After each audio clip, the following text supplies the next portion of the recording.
Hola, ¿qué tal? Muy buenas tardes. Les doy la bienvenida a todas y todos los que nos acompañan el día de hoy en una mesa más de Cátedra Madero. Mi nombre es Janet Silva y es un gusto estar en esta ocasión moderando esta mesa. Es la mesa número 2 del Seminario del Estado Tecnológico y Sociedad de la Información, Retos para la Política y la Democracia Mexicana. En esta ocasión nos acompañan dos grandes ponentes que nos van a explicar pues un poquito de la desinformación, a desmenuzar bien este tema para que todos pues lo entendamos a fondo y tengamos herramientas pues para que también este tema no nos alcance y no nos afecte de gran magnitud. Para mí es un honor, como se los vuelvo a comentar, presentar a estos dos ponentes, así que los invito a que manden sus preguntas, a que nos sintonicen vía Facebook y por todas las redes sociales que Cátedra Madero abarca. Entonces, pues sin más, me permito presentar a la doctora Claudia Flores Aviaga. La doctora es en Ciencias de la Computación, es actualmente investigadora senior en la Universidad de Northwest, en Universidad Nacional Autónoma de México, también de la UNAM. Su investigación está enfocada en las áreas de inteligencia artificial, crowdsourcing y desinformación.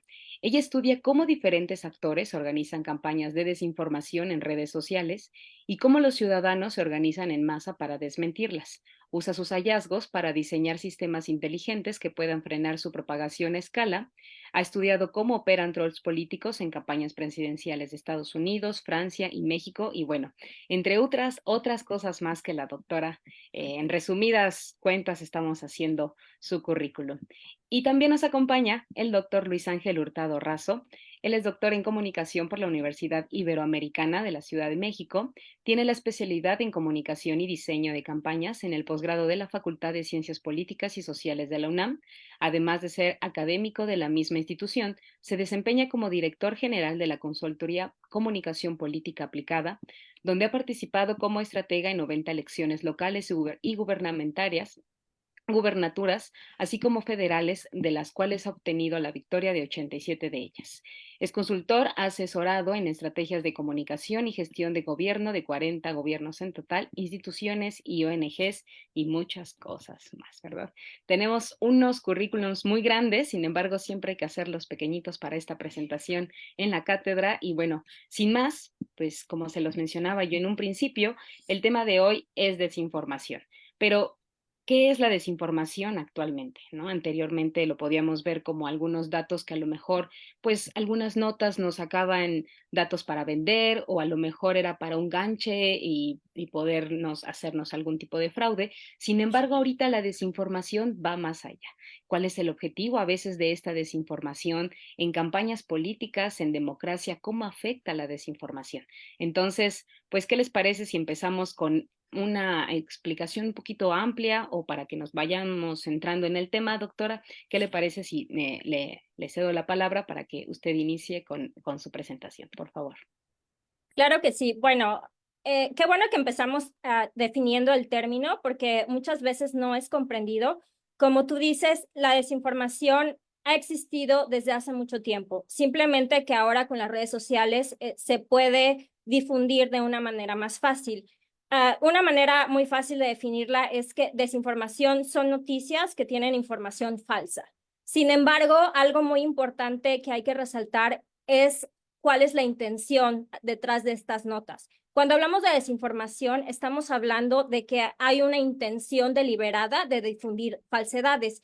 Y esto tiene muchos propósitos, pero en términos de la política es engañar o confundir a las personas, influir en la opinión pública o dividir a la opinión pública, manipular el discurso político y desacreditar a ciertos grupos o candidatos políticos. Es por eso que es tan, tan peligrosa en nuestro tiempo, porque con las redes sociales, pues cada quien es como un ciudadano con la capacidad de crear notas, pero también de difundir notas y de tener un gran alcance que antes no se tenía.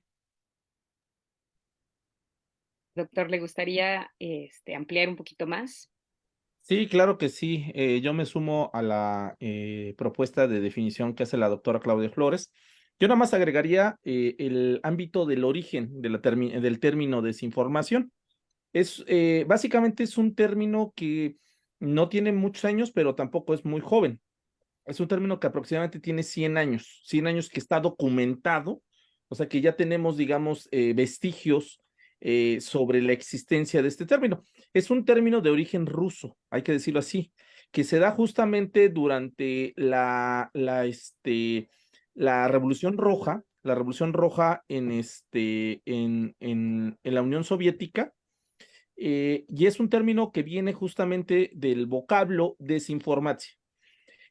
Y digamos que es un término que viene a utilizarse justamente en un periodo de transición de régimen político, pasando de una monarquía absoluta, que era el zarismo, a un régimen socialista como el que vivió, digamos, la ex Unión Soviética.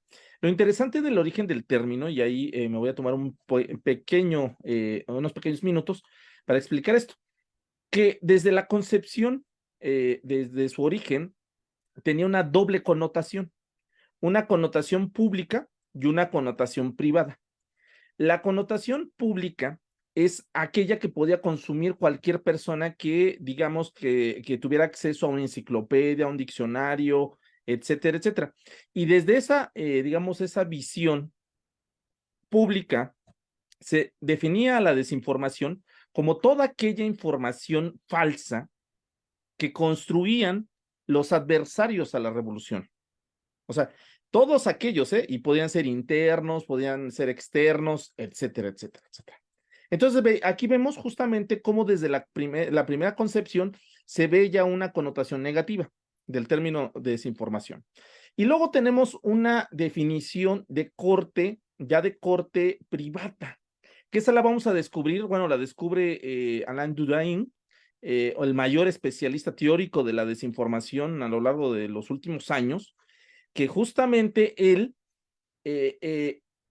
obtiene uno de los manuales de cuando cae el bloque, digamos, soviético, él accede a uno de los manuales internos de la KGB, esta unidad de inteligencia que todavía hasta la fecha existe, de Rusia, y justamente ese manual, ahí venía descrito cómo utilizaban el punto de vista de la desinformación desde un punto de vista ya profesional.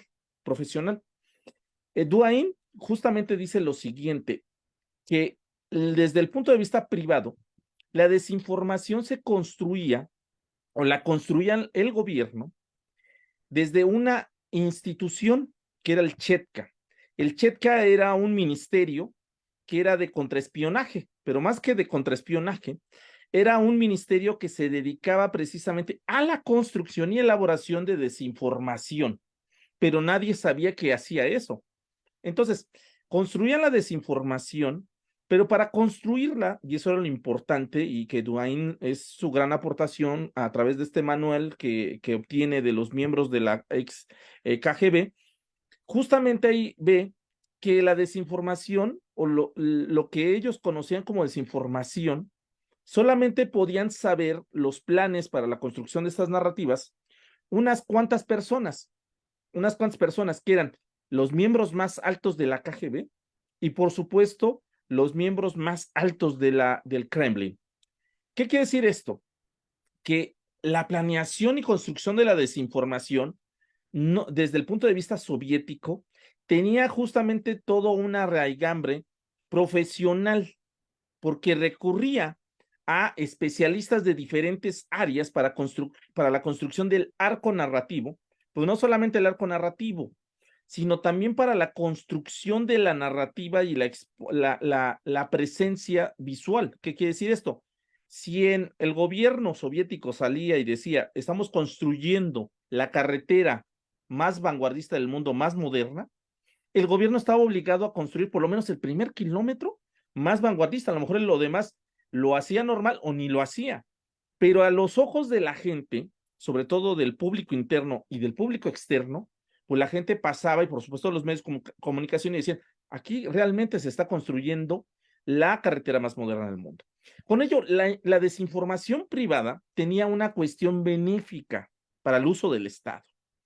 Entonces, bajo esa lógica, la desinformación desde su origen tiene una connotación positiva y una negativa. La positiva es la que acabo de explicar, en la cual son todas aquellas acciones y por supuesto narrativas que reforzaran el discurso precisamente del gobierno en turno. Este modelo que les acabo de explicar tan sencillo, lo copiaron, o sea, los soviéticos fueron los pioneros en ello, y lo han copiado todos los gobiernos en el mundo. En nuestro país también lo utilizaron, en Estados Unidos para eso crearon la CIA, por supuesto también en México creamos la Dirección Federal de Seguridad. Bueno, así, ese es el modelo que justamente construyeron.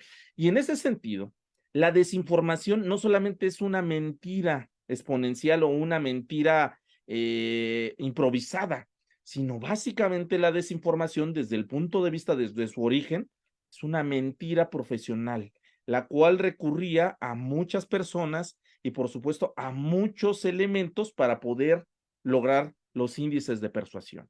Ahorita vamos a entrarnos ya a la era digital, que también es una cosa distinta, pero desde su origen, entonces, los gobiernos, y no solamente desde la época de la Unión Soviética, ese es el origen de la desinformación, el término.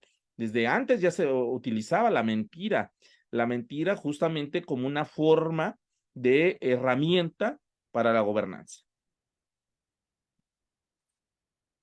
Claro, justo apenas leía yo una columna de Alejandro Moreno, que también es miembro del comité académico de la Cátedra Madero, y hablaba algo muy interesante que era frases que utilizan los gobernantes, justo porque ya sus discursos, pues la gente no les cree, ¿no? Entonces, esta frase de estoy convencido, no, estoy convencido, estoy convencida.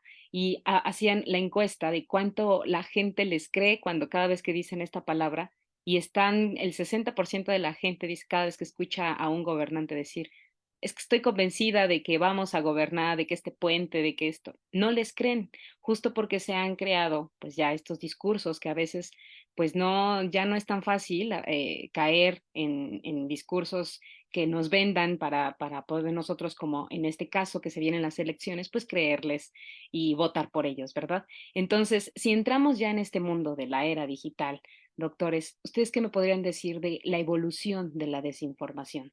O sea, en los medios de comunicación, y nos vamos a la siguiente pregunta, los medios de comunicación, ¿cómo satisfacen los intereses de la ciudadanía para que no caigan en esta desinformación? Doctor, por favor. Ahí tiene su micro. Gracias, gracias. Bueno, ¿cómo ha evolucionado la desinformación? Bueno, más que la desinformación, lo que ha evolucionado es la mentira.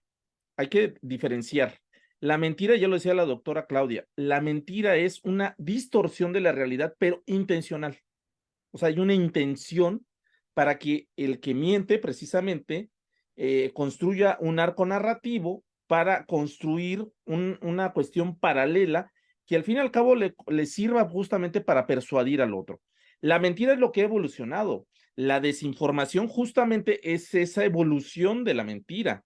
Y ahora estamos en una etapa en la cual ya la mentira ha pasado a otro término en el cual utiliza justamente lo que es la era digital con internet y por supuesto lo que pues yo creo que aquí es más especialista la doctora Claudia Flores, que es justamente la inteligencia artificial y todo lo que tiene que ver con la cuestión algorítmica. En ese sentido, lo que ha ido cambiando con el tiempo es el uso de la herramienta de la mentira a partir de pues utilizar ciertas herramientas que han venido con el desarrollo de la tecnología, principalmente de la comunicación, como es el caso, yo hablaba ahorita del origen de la desinformación, cuando la gente en la Unión Soviética construía la desinformación, eran tan poquitos los que sabían que eso era una mentira, que hasta los mismos medios de comunicación eran presas de ello, o sea, no sabían que lo que estaban difundiendo era verdad, o digo, era mentira, y ellos lo difundían como si fuera verdad. En ese sentido, han empleado desde el origen de la mentira, Maquiavelo y muchos otros, Clausewitz, Sun Tzu, han hecho tratados justamente donde hablan justamente del uso de la mentira como herramienta de gobernanza, no solamente en el ámbito militar, que también ahí lo habla Sun Tzu en el arte de la guerra, también Clausewitz en de la guerra, etcétera, etcétera, sino que básicamente la mentira pues es la que ha ido evolucionando en este paralelo. Ahora tenemos el uso de Internet, y aquí es donde cambia. ¿Por qué? Porque la desinformación llega a un punto en el cual ya no es tan funcional como era antes, y eso voy a explicarlo muy rápidamente. Ya no es funcional porque entran en crisis a partir de la modernidad y la posmodernidad, entran en crisis diferentes factores, principalmente los gobiernos, los partidos políticos y no se diga la democracia. Y al no tener credibilidad ya estos factores o empiezan a perder credibilidad, aquellos que construyen o van profesionalizando la mentira y esta evolución de la mentira, tuvieron que caer justamente con aquellos actores que sí todavía tienen legitimidad y por lo tanto tienen credibilidad. ¿A quién me refiero? A los medios de comunicación. Por eso el término fake news, que por cierto yo he escrito sobre ello y ahí está por salir mi nuevo libro, es eso, es la información falsa, pero ¿de quién? De los medios de comunicación. O sea, la industria de la desinformación lo que hace hoy en día es copiar la identidad de aquellos actores que tienen legitimidad y por lo tanto credibilidad, que eran los medios de comunicación. Y en ese sentido, la gente cuando veía dice, lo dice tal medio, pues sí es verdad. O lo dice tal líder de opinión, pues es verdad. Y en ese sentido, con Internet, pues eso se ha propagado de una forma más sencilla y más fácil. Yo lo he dicho así, ahora las fake news y todo lo que tiene que ver con la era de la mentira digital es el lobo vestido de oveja que se ha infiltrado precisamente en nuestra ecología comunicativa para que tú caigas y por eso cae la gente tan fácilmente porque lo ve y dice, pues lo dice tal medio de comunicación, lo dice tal televisora, lo dice tal radio, etcétera, etcétera. Y con eso, de que ahora con la llegada de Internet cualquiera puede emitir, o sea, cualquier persona que tenga acceso a Internet puede emitir un mensaje, pues esto lo complica porque antes de Internet quienes tenían el monopolio de la generación y difusión de la comunicación eran los medios de comunicación. Y había algo que se conocía como mediación informativa. ¿Qué quiere decir esto? Había un filtrado de la información. Ellos cuidaban, por eso la teoría del gatekeeping y por supuesto de la agenda setting, ellos cuidaban pues que la información que se difundiera pues tuviera ciertas características, tuviera cierto tratamiento y por lo tanto también cierta legitimidad y por lo tanto veracidad. Con la llegada de Internet, pues ahora cualquiera puede empezar a subir contenido y ahí está lo más complicado de esto. Al momento de que Internet le permita a cualquiera, pues le arrebata el monopolio de la generación de información y difusión a los medios de comunicación y con ello se rompe la filtración de la información y la mediación. Y hoy en día pueden salir cualquier persona y decir lo que sea. Y esto ha generado pues estados de infodemia, de posverdad, etcétera, etcétera, que hoy estamos viviendo. Entonces, para resumir mi intervención, ¿qué es lo que ha cambiado, lo que ha evolucionado? No es la desinformación, es la mentira a lo largo del tiempo. Perfecto. Doctora, por favor. Bueno, para complementar un poquito lo que hablaba el doctor, en cómo ha evolucionado la desinformación, yo coincido con él que la llegada a Internet fue un parteaguas, pero ahora lo que es otro parteaguas es la llegada y la democratización de la inteligencia artificial. Y eso es un tema que ahorita está en boga y los gobiernos los está poniendo en jaque porque nadie sabe qué hacer. Ahorita estamos viviendo precisamente todas las discusiones que hay entre gobiernos, entre empresas tecnológicas y la sociedad de cómo vamos a parar esto. Por ejemplo, el caso más conocido ahora, ChatGPT, ¿no? ChatGPT era una herramienta, bueno, este tipo de tecnología siempre se ha estado investigando desde hace unos años en laboratorios aquí en Estados Unidos. Pero el tema era ese, que era solamente accesible para personas que tuvieran cierto conocimiento de cómo entrenar estos modelos, de cómo mejorarlos. Pero ahora lo que pasó es que hubo una democratización, que es, lo voy a poner al alcance del público y el público puede utilizarlo. Ahora, esto es yo lo veo como una herramienta. O sea, no estoy diciendo que sea malo ni que sea bueno, es simplemente una herramienta que te puede ayudar para hacer tu trabajo, para automatizar ciertas cosas de tu trabajo, pero también en el tema de la desinformación es un tema que tiene preocupados a todo mundo, porque no es lo mismo que yo crea una nota con desinformación a que cree 100 en una hora, porque eso es lo que hace ChatGPT, como que agiliza todo ese proceso de creación de contenido y ahora inclusive con el tema de clonación de voces, también es algo que, o ese tipo de herramientas que ahora están al alcance de todos, y que nosotros como sociedades pues tenemos que aprender a distinguir. Es muy difícil, obviamente, precisamente porque como funcionan estas tecnologías es que cada vez se van haciendo menos distinguibles porque esa es la función de mejorarlas.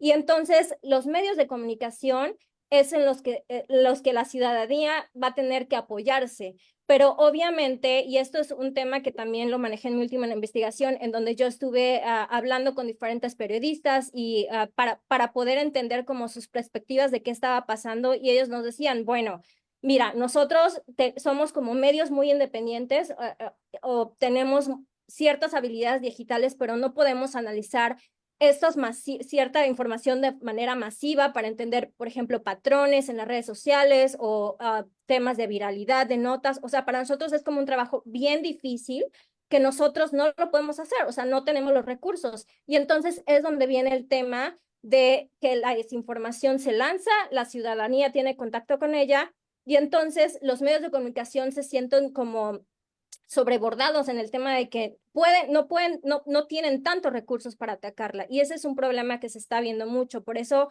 desde la parte de ciencias de la computación, nosotros apostamos por crear herramientas que faciliten el trabajo a los periodistas para hacer este tipo de trabajos o para detectar patrones, por ejemplo, de temas de que la ciudadanía está interesada en saber. Por ejemplo, yo entrevistaba a periodistas y nos decían, bueno, yo sé dónde se maneja mi sector, ¿no? Yo me dirijo a este sector específico, yo sé, por ejemplo, en Facebook o en Twitter a qué cuentas más o menos ellos siguen o en qué grupos ellos siguen. Yo sé lo que está demandando, pero mi trabajo es manual. Entonces, también nosotros podemos usar la inteligencia artificial para crear herramientas que faciliten a su trabajo, pero hoy en día estamos simplemente como en la etapa inicial en donde se crea esta sobrecreación, o sea, como creación de contenido en masa, difusión de desinformación en masa y los ciudadanos simplemente están expuestos a ella. Ahora, esto es peligroso porque también se ha demostrado en investigaciones que una vez que un ciudadano lee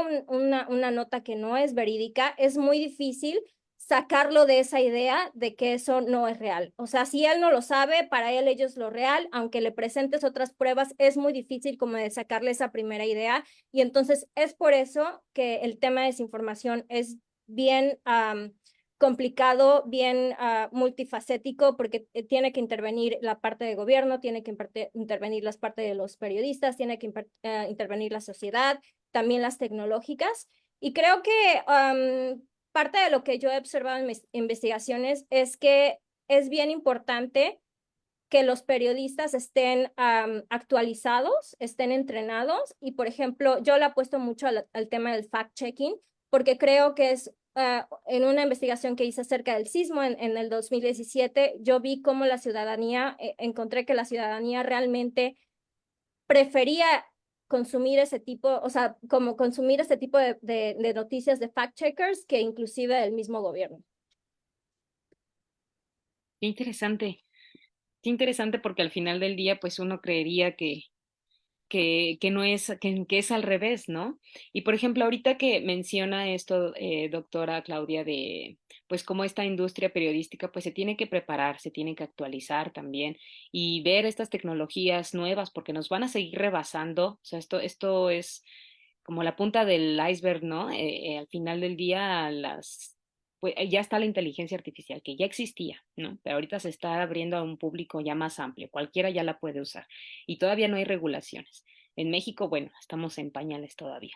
Entonces, nos va a surgir otra tecnología, a lo mejor con otras innovaciones y nosotros seguimos apenas regulando una que ya está pasando de moda, ¿no? Incluso, como lo vemos a veces en las plataformas de redes sociales, ellos se siguen renovando, siguen poniendo políticas de candados con palabras, con sus medios, cuando en realidad se debió de haber lanzado desde el inicio, ¿no? Ya ven que salió YouTube Niños, por ejemplo, cosa que también se debió de haber empezado desde el inicio. Entonces, ¿cómo hacerle, o sea, cómo hacer la industria periodística? ¿Ustedes qué recomendarían o cuál sería como el camino para, por ejemplo, ir combatiendo esta desinformación? Si ya sabemos que las fake news están en redes sociales, ¿no? Que es donde más, por así decirlo, abundan. ¿Qué papel podría hacer la industria también para combatir pues esta desinformación? Entonces, doctora, si gusta, por favor. Bueno, primero hay que tener en cuenta que el tema de la inteligencia artificial, el tema de la desinformación, no es un tema estático. Es decir, va a seguir habiendo avances tecnológicos en temas de inteligencia artificial, pero también en temas de desinformación. O sea, estas redes de personas que son actores maliciosos que crean desinformación también se adaptan a los candados que las tecnológicas puedan tener. Ese es el problema. Inclusive pueden tener cierta, o sea, observan de que están siendo filtrados por su contenido, entonces cambian las estrategias, cambian los medios, todo va cambiando, entonces todo va evolucionando. Ese es el reto. En el tema de cómo la industria periodística puede como prever estas cosas, bueno, creo que aquí el tema es más que nada cómo se pueden adaptar con los recursos que tienen, porque eso es algo muy importante. O sea, hay que tomar en cuenta que no es lo mismo una empresa de medios de comunicación en Estados Unidos que una en Latinoamérica. No tienen los mismos recursos, ni tienen los mismos accesos a herramientas, ni siquiera las herramientas están tan adaptadas en el tema, para temas de lenguajes que no son tan predominantes como en inglés. Y ese es otro tema que tiene que ver con el bias que hay en las herramientas de la inteligencia artificial. Pero bueno, regresando al tema de los periodistas, creo que simplemente acercarse a estas redes. Por ejemplo, existe la red latinoamericana de fact-checking, que es una red que ha estado muy preocupada y muy interesada en capacitar, sobre todo en México, a todos los pequeños periodistas y pequeños medios para enseñarles cómo pueden ellos trabajar, colaborar y detectar este tipo de notas, pero sobre todo colaborar, porque creo que es un tema de colaboración. O sea, es imposible que cada quien lo haga en un tema apartado. Por ejemplo, en el tema cuando empezó el tema de la guerra de Ucrania-Rusia, lo que ellos hicieron fue crear como un sitio especial en donde cada uno que iba haciendo una nota o que iba detectando una nota falsa lo ponía como una base de datos, y entonces esa base de datos la podrían replicar todos los medios independientes y eso de duplicar, o sea, no creaba duplicación de trabajo. Y entonces ese tipo de colaboraciones creo que son importantes que se estén dando en la industria porque precisamente es un tema muy complejo. La información se está creando masivamente, es imposible que lo hagan de manera individual. Ok, doctor, por favor. Bueno, yo quisiera complementar un poquito lo que dice la doctora. De hecho, estoy totalmente de acuerdo que una de las rutas que se ha empleado en los últimos años a raíz de tanta presencia de las fake news y todo lo que es la mentira digital o la desinformación digital, pues es el fact-checking. Es un método que se ha empleado y de hecho hay una comunidad impresionante de personas que justamente se dedican ya a como un oficio, justamente, aparte de ser periodistas, se super especializan para detectar por una parte, y no solamente es detectar, lo importante del fact-checking es cómo contraargumentar la narrativa que se expone, que es falsa, o bueno, en este caso es una mentira, para que la gente pues se dé cuenta de que es falsa. O sea, eso se escucha muy sencillo, pero es súper complejo, porque ya lo decía la doctora, cómo sacarle la idea a la persona o a la sociedad, en este caso, cuando recibe algo y dice, ¿por qué? Porque las fake news, eso es algo muy interesante, las fake news, y hay estudios psicológicos que se han centrado en ello. Las fake news están hechas justamente para reforzar miedos, fobias, prejuicios y ciertamente todos estos patrones que ya teníamos antes. O sea, cuando vemos un titular dice, corrupto, mentiroso. Tú ya tenías más o menos ese que cuando escuchas corrupción, luego lo vinculas a la política indirectamente. Y cuando tú ves eso, dices, yo sabía que esa persona era corrupta. Yo lo sabía, yo lo sabía. Entonces, las fake news están hechas así para reforzar prejuicios. Bueno, entonces, ¿cómo hacer eso? Pues es todo un arte. Yo siempre he valorado muchísimo y he destacado la labor que hacen las personas que se dedican a la verificación de información. Bueno, esa es una de las vías, eso es muy importante. Pero yo he suscrito, y de hecho eso lo he manifestado en diferentes espacios, que la vía que mejor conviene a la sociedad, pero aunque es muy tardada, eso hay que decirlo así, lleva más tiempo, es la alfabetización mediática de la sociedad para generar criterios informativos, no solamente criterios informativos en el ámbito de la desinformación o todo lo que tiene que ver con la desinformación, sino para reducir pues todos estos males que hoy en día están en Internet, como discursos de odio, violencia digital, linchamientos digitales, etcétera, etcétera, etcétera. Entonces, la alfabetización mediática es una de las apuestas que considero que ayudaría muchísimo a reducir de todos estos escenarios. De hecho, durante el COVID-19, y es una investigación que publiqué, los países, cuatro países en el mundo apostaron desde el 2005 al 2010 en alfabetizar mediáticamente a sus sociedades. Y estos, durante el COVID, hizo una medición justamente ahí, fueron los países que menos presencia tuvieron de fake news en su espacio público digital. Y no solamente eso, menos impacto, menos impacto. ¿A qué países me refiero? Me estoy refiriendo a Finlandia, Noruega, Suecia y Corea del Sur. Ellos le apostaron con legislación donde obligaban a sus gobiernos a incrustar o a tener una materia obligatoria desde el kindergarten hasta lo que es ya el posgrado a nivel doctorado, una materia obligatoria para que la gente aprendiera a utilizar correctamente los medios de comunicación, que es alfabetización mediática. Y eso pues les funcionó muy bien en el COVID. El COVID nos permitió medir que esa es una de las apuestas. ¿Por qué? Porque precisamente hoy en día la desinformación está tan avanzada y más con la inteligencia artificial, y lo sabe más la doctora que yo he consumido varios de sus artículos, en ese sentido, la inteligencia artificial hoy en día nos ponen aprietos a personas que nos hemos dedicado a la verificación durante años, porque es tan avanzada y es tan real que uno dice, hoy creo que sí lo dijo tal político o cierto actor, sí lo que estoy viendo ocurrió, porque es tan avanzada que ya no sabemos distinguirlo y es muy difícil, más si no se tienen las herramientas. O sea, las herramientas, estoy hablando de softwares, aplicaciones, no se diga hasta hardware para poder identificar y decir esto es falso. Entonces, con esto, pues eso hace más compleja la verificación de información. Y hay un estudio que publicó la Universidad de Harvard, y con esto concluyo ya mi participación, que comprobó justamente en una revisión que hizo durante 10 años de cerca de más de 10 millones de tweets. La Universidad de Harvard comprobó en esta investigación que los tweets que tenían presencia de información falsa se viralizaban 26 veces más rápido que aquellos que comparten información verdadera. ¿Y esto a qué se debe? Pues a estos prejuicios, a estos miedos, porque al fin y al cabo, pues el miedo vende, los prejuicios venden y la polarización también vende. Por eso Donald Trump, y ahí hay estudio, la Universidad de Berkeley lo hizo, donde justamente medía el rating que tenía Donald Trump cada vez que publicaba algo en Twitter, bueno, en ese tiempo Twitter, pues se aumentaba el rating impresionantemente, porque todos entrábamos a ver ahora qué dijo Donald Trump, ¿no? Entonces, en ese sentido, todo aquello que genera pues estas situaciones de polarización, de prejuicios, de miedos, todo eso, pues es altamente atractivo, es muy atractivo, es muy atractivo. Y yo siempre he puesto este ejemplo en mis clases de la UNAM a mis alumnos. ¿Qué les llamaría más la atención?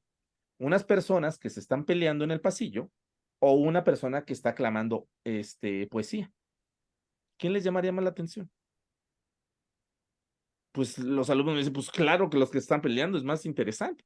Pues en ese sentido, la desinformación se agarra de esos elementos psicológicos, por eso digo que es una industria, porque tiene personas especializadas detrás de ello, que son psicólogos,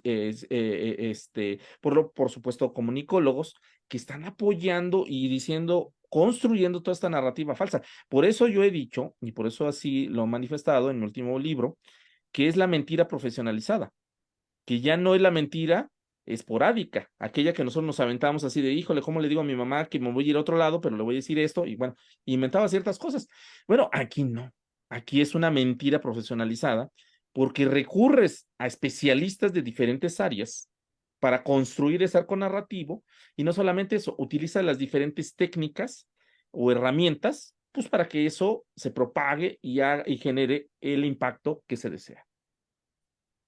Y ya que usted está abordando este tema, doctor, fíjese, me recuerda mucho también a mis clases facultad de las notas amarillistas, ¿no? Justo también se agarraban de estos elementos, pues para justo llamar la atención y que tú vayas y leas la nota y digas tú, no, a ver cómo, ¿no? Y justo se agarran de temas, pues que aquí en en para los ciudadanos, que es el morbo, ¿no? También siempre Claro. vende demasiado.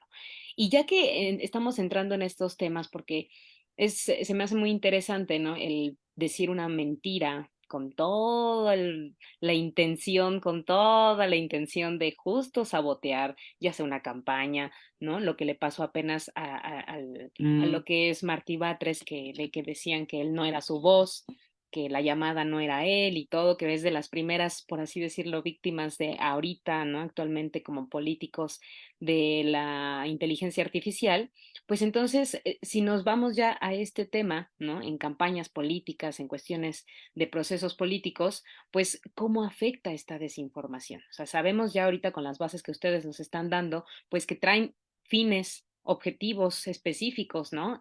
Para poder ya sea que hasta incluso bajar al candidato, incluso por la información que se da o que le salen otras cosas o que a partir de esa notita de fake news se desencadena todo el chismecito. Entonces, ¿cómo es que que me pudieran ustedes platicar más a fondo, pues de qué manera afecta esta desinformación, estas fake news en las campañas políticas? Doctora, ¿gusta usted? Sí, Adelante. claro. Por favor. Bueno, afecta de muchas formas. Creo que la más obvia es la influencia en la opinión pública, porque eso es lo que busca la desinformación, y influir en ti y que creas lo que ellos quieren que creas. Y eso es lo más peligroso, precisamente por lo que ya hablamos de el tema de la que se puede hacer una creación masiva de desinformación, ya con las herramientas que actualmente existen. El otro tema en los que influye es la polarización de los electores. Y ese es un tema bien delicado porque nos lleva a alejarnos de lo que podría ser como un diálogo un poco más democrático, un diálogo más pacífico, a realmente estar discutiendo por discutir porque estás enojado. O sea, ya desde ahí estamos mal, sobre todo en una campaña electoral. Y otra cosa que es también muy peligrosa es que genera una desconfianza en las instituciones y en el proceso democrático. Y creo que ese tema también es como muy importante que tomemos en cuenta, porque es que el tema de las informaciones a mí me preocupa mucho precisamente en temas electorales por todas las consecuencias que puede tener. O sea, no es de que nada más te creas la nota, es todas las consecuencias que tiene de que empiezas a dividirte, o sea, empiezas a dividir a la sociedad empieza a discutir, entonces ya no confía en el político, ya no confía en las autoridades, ya no confía en nada. Entonces, ¿qué te queda? Ya no sé en qué creer. O sea, y eso es lo más peligroso.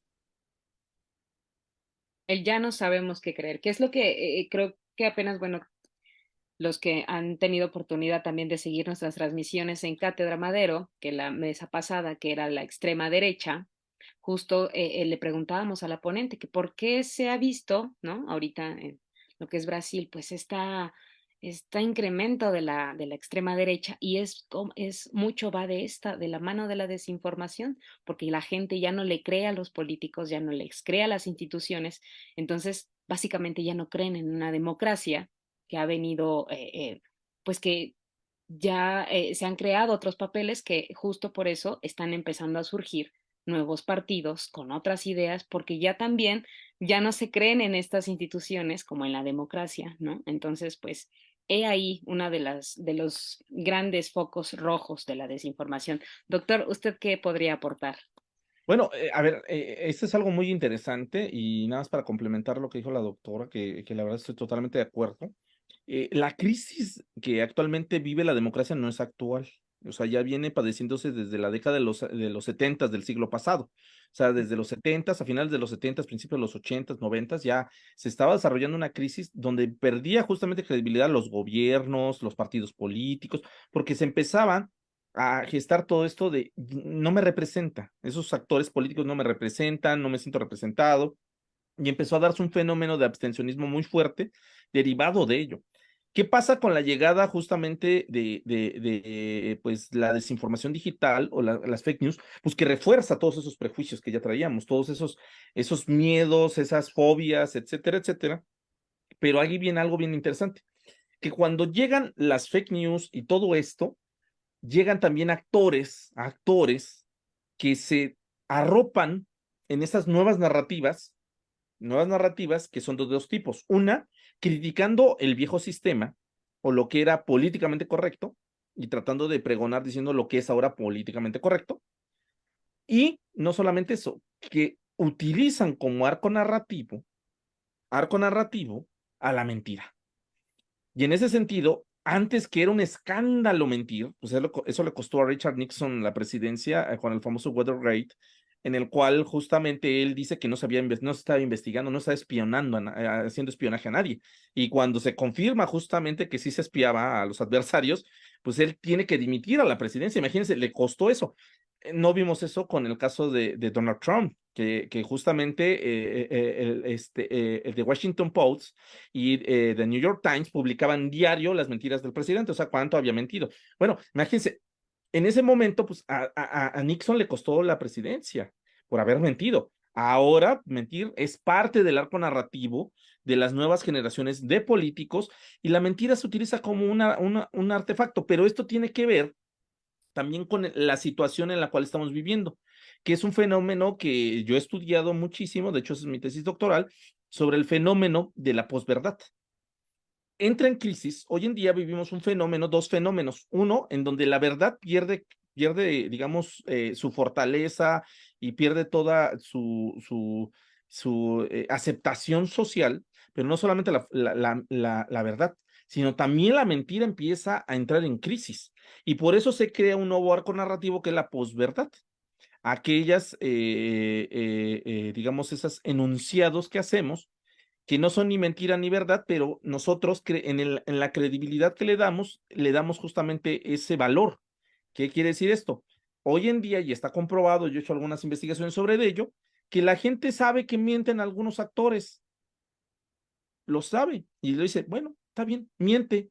Sí, yo lo sé, pero a mí no me importa porque esa mentira a mí me llena. Refuerza mi forma de ver el mundo y mi cosmovisión. Y hoy en día, pues inclusive, y con el fenómeno que estamos viviendo en Internet, en la cual vivimos algo que se llama el filtro burbuja o el echo chambers, en el cual nosotros vemos las realidades que queremos ver. Si algo no nos gusta, lo bloqueamos. Si algo no es de nuestro agrado, lo bloqueamos automáticamente y nada más seguimos aquello que refuerza nuestra vida o nuestra forma de ver el mundo. Entonces creamos microverdades o microrealidades. Y en ese sentido, pues es donde entra en crisis la verdad, la mentira y por supuesto surge este fenómeno de posverdad. Y con ello, ¿qué es lo que quiero dar a entender? Y con esto concluyo mi participación, que la democracia está entre esas verdades. La misma sociedad dice, la democracia ya no resuelve mi forma o mi estilo de ver el mundo, mi comportamiento. Y en ese sentido, cuando vemos un arco narrativo que nos gusta, aunque sabemos que eso puede ser dañino, no nos importa porque refuerza y nos da un sentimiento de alivio, de satisfacción. Yo hice apenas un artículo que publiqué justamente sobre las elecciones en Argentina, donde yo medía justamente el papel del hoy presidente de Argentina, Milei, y muchas de las cosas que él pregonaba o de los arcos narrativos eran falsos y que muchos de esos prejuicios inclusive ya lo habían vivido en Argentina, un país que ya ha vivido una dictadura, discursos bastante polarizantes, de odio, incitando al odio, pero a la gente no le importó. La gente votó por ello porque llenaba en ese momento esa angustia de decir, ¿cómo le hacemos para cambiar esto que nos está yendo muy mal? La democracia que tanto me han dicho no está funcionando, entonces yo opto por esto. Y en ese sentido, hoy en día, la mentira está siendo más funcional, y así hay que decirlo, que la verdad. Por eso, la empresa Cambridge Analytica tuvo tanto éxito en el 2015, 2016, donde llevó a cabo más de 100 campañas electorales, todas las ganó, y utilizó precisamente el recurso de las fake news para manipular la opinión pública, a la opinión pública.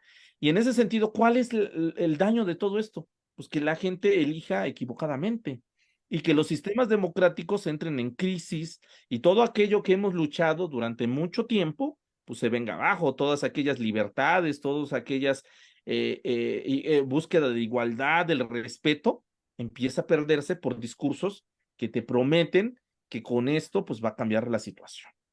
Ese es el peligro que corre actualmente la democracia a partir de la desinformación digital o las fake news. Y, y qué miedo, ¿no? Porque al final del día nuestras nuevas generaciones también, ¿no? Son las que más creen todavía en ello, ¿no? Y pareciera como si las herramientas que ellos tienen a flor de piel no las supieran utilizar o no las supiéramos utilizar. Creo que ya estamos abarcando todas las preguntas.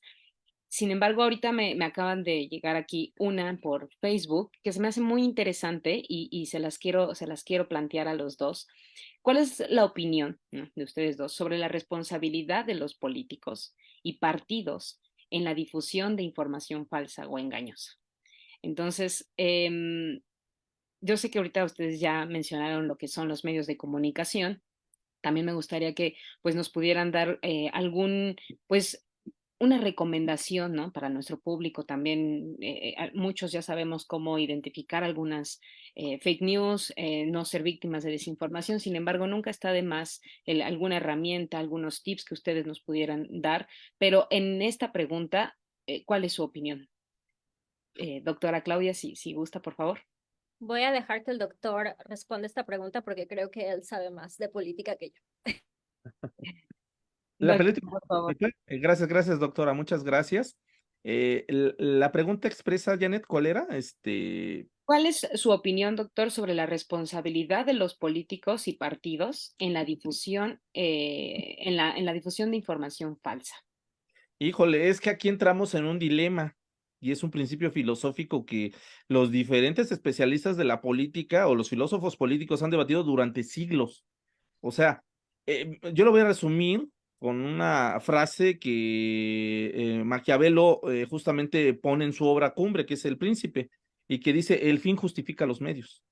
O sea, hoy en día, por ahí hay un político en nuestro país que justamente es muy famoso porque dijo, haya sido como haya sido. O sea, en ese sentido, hoy en día, el uso de la herramienta de la mentira, pues vuelvo a lo mismo, al ejemplo que ya había puesto.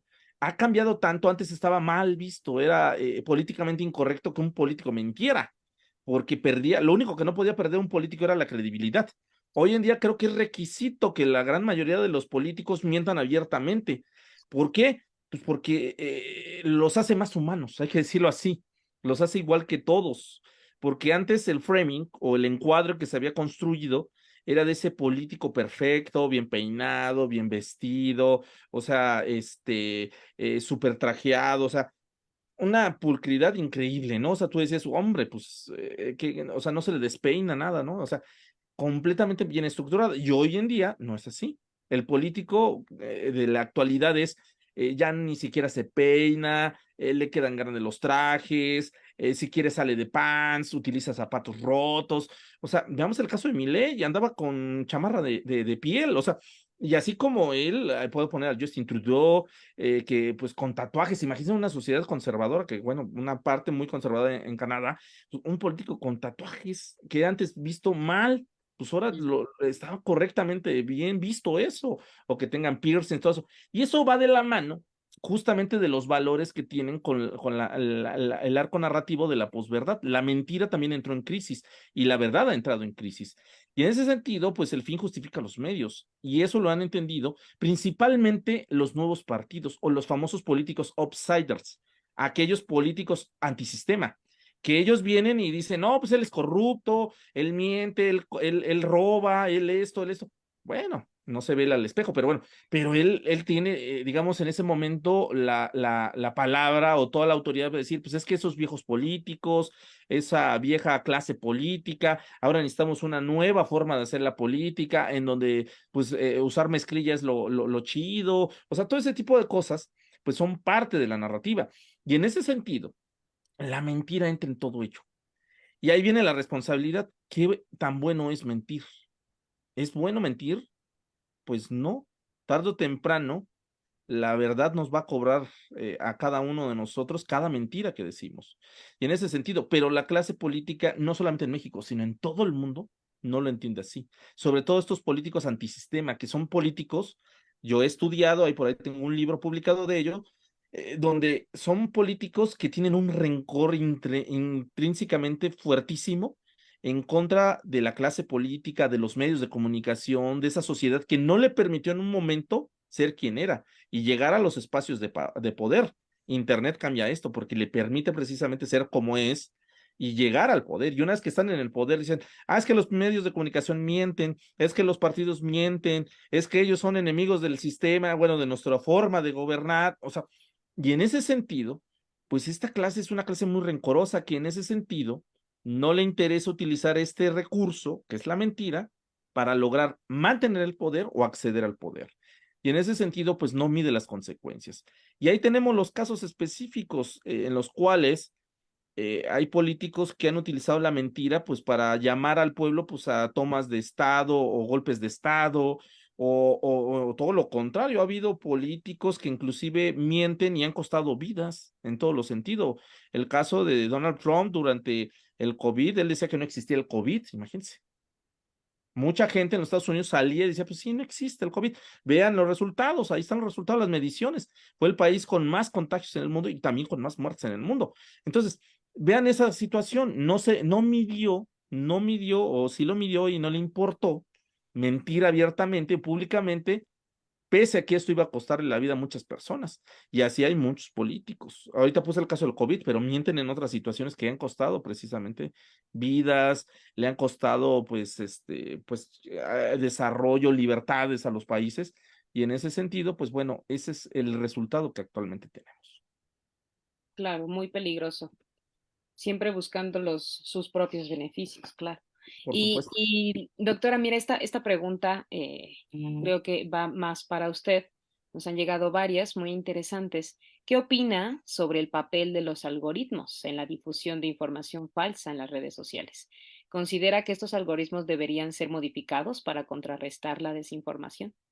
Mira, yo creo que vuelvo al tema de la inteligencia artificial, que es simplemente una herramienta. No es malo ni es bueno. Los algoritmos tienen un propósito. Simplemente es cómo los estamos utilizando o qué es lo que está propagando. Por ejemplo, una persona puede ser muy influyente en una red social, pero no precisamente tiene que difundir información falsa. Simplemente es que el algoritmo está permitiendo que se propague cierta información. Ahora, muchos siempre me preguntan, oye, pero ¿por qué las tecnológicas no paran la desinformación? O sea, no es tema de que aprieten un botón y mañana se acaba. O sea, no es ese tema.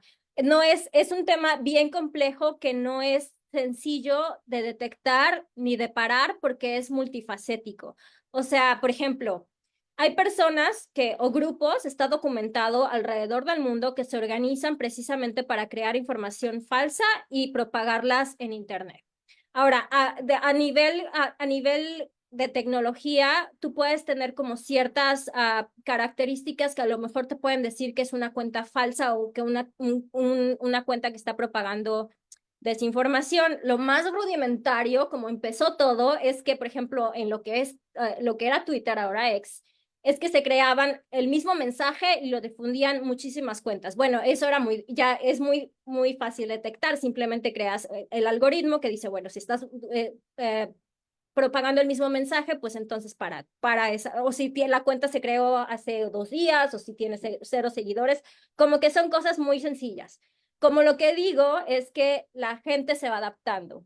Entonces cambiaron estrategias, dijeron, bueno, ya no voy a crear el mismo mensaje, difundirlo varias veces porque el algoritmo, me van a detectar que estoy intentando hacer eso, entonces modifican los mensajes. Entonces ya es más difícil de decir, bueno, no puedo bloquear una cuenta porque se creó 2 días. ¿Qué pasa con los usuarios nuevos que simplemente quieren expresar su opinión? Y así nos vamos, como muchos casos diferentes en que es bien difícil tener es bien difícil caracterizar cuando una cuenta es una persona diciendo lo que él quiere decir, que es tema de libertad de expresión, y cuando realmente ya es un tema de desinformación. Entonces, en la parte desde cómo funcionan internamente los equipos en las empresas tecnológicas, es que también hay tipos de fact-checkers. Bueno, no de fact-checkers, sino detectores como de monitoreadores de contenido. Hay cosas que se pueden hacer de manera automática y hay cosas que se tienen que hacer de manera manual. ¿Por qué? Porque yo puedo crear un algoritmo para detectar ciertos patrones de manera automática, pero también corro el riesgo de bloquear a personas que no están haciendo nada malo, pero que crearon, por ejemplo, que detectó algo falso. Y entonces ahí es donde entra como los humanos, decir, bueno, voy a tener como un porcentaje, ¿no? De decir, bueno, a lo mejor voy a permitir que cierto porcentaje de notas que tienen como ciertos patrones, automáticamente me los baje, en automático, y entonces después voy a tener personas que realmente se pongan como a leer ciertos posts que son como más como un poco difíciles de detectar. Entonces, es como te digo, no es un tema de que cambia los algoritmos y automáticamente se va a ir la desinformación, precisamente porque es un tema que no es estático. O sea, el lenguaje no es estático, las notas no son estáticas, los patrones no son estáticos, nada es estático. Entonces, corremos el riesgo de que haya un bloqueo en el tema de libertad de expresión, porque hay cosas que tú puedes decir desde tu punto de vista que a lo mejor no están ofendiendo a nadie, pero a lo mejor es falso, pero una máquina no sabe que es falso. O sea, una máquina no sabe que es una noticia falsa porque no tienen contexto. Por ejemplo, no es lo mismo entrenar un algoritmo para el tema, para el idioma de español, que entrenarlo para el idioma de francés. Tampoco sabe el contexto político en México, como no sabe el contexto político en Francia, por ejemplo. Entonces, como ese tema es bien especializado, por eso los humanos tenemos que intervenir. Por ejemplo, en el tema de elecciones, tiene que haber como más humanos haciendo como ese balance entre qué se bloquea de manera automática con un algoritmo y qué se tiene que analizar, sobre todo cuando son temas, por ejemplo, de políticos de alto perfil. En Estados Unidos fue el tema de Trump, ¿no? De que muchas veces él daba muchas notas falsas, entonces era bien fácil porque entonces te podías enfocar en Trump y entonces ya, ¿no? Pero ¿qué pasa con todos los seguidores de Trump, ¿no? ¿En dónde está la línea que balancea? ¿Es una libertad de expresión?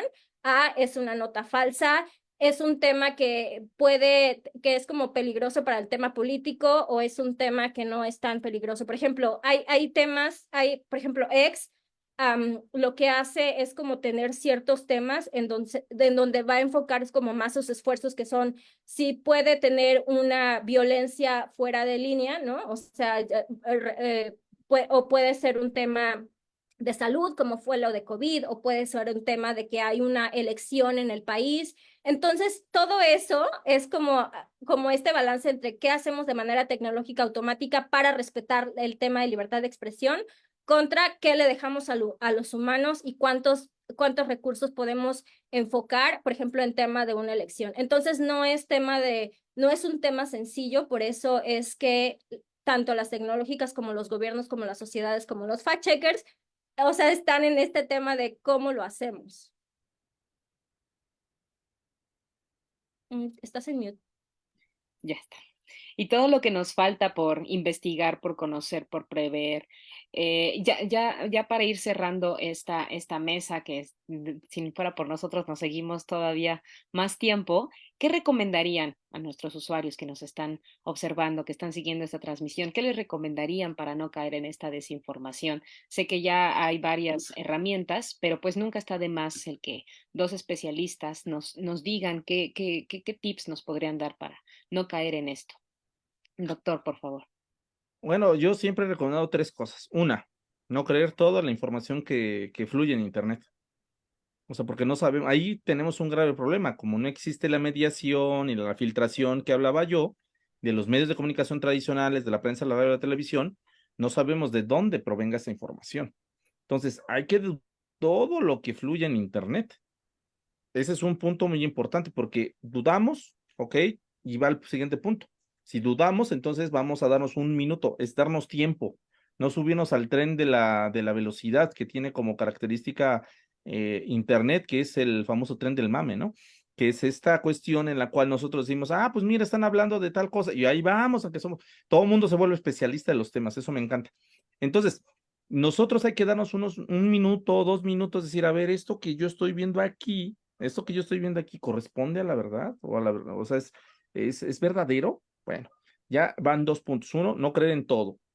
verificar la información, contrastarla, bueno, la velocidad, y tercero, verificar la información. O sea, si yo veo que esto es dudoso, entonces pues vamos a salirnos tantito de internet, o por lo menos buscarlo en otras fuentes, aunque sea en internet, y decir, a ver, esto me suena raro, pues vamos a ver si es verdad. Ya lo verificamos. Y si vemos que sigue siendo recurrente en internet, pues vamos a ver en otros medios, la prensa, la radio y la televisión. El gran problema que tenemos en la actualidad es que nuestro principal, y eso no lo digo yo, lo dice el Instituto Reuters, que hace una medición cada año sobre los hábitos de consumo a nivel mundial. El mayor problema que tiene la sociedad actualmente, esta famosa sociedad interconectada, es que nuestra principal fuente de información es internet y no tenemos otra.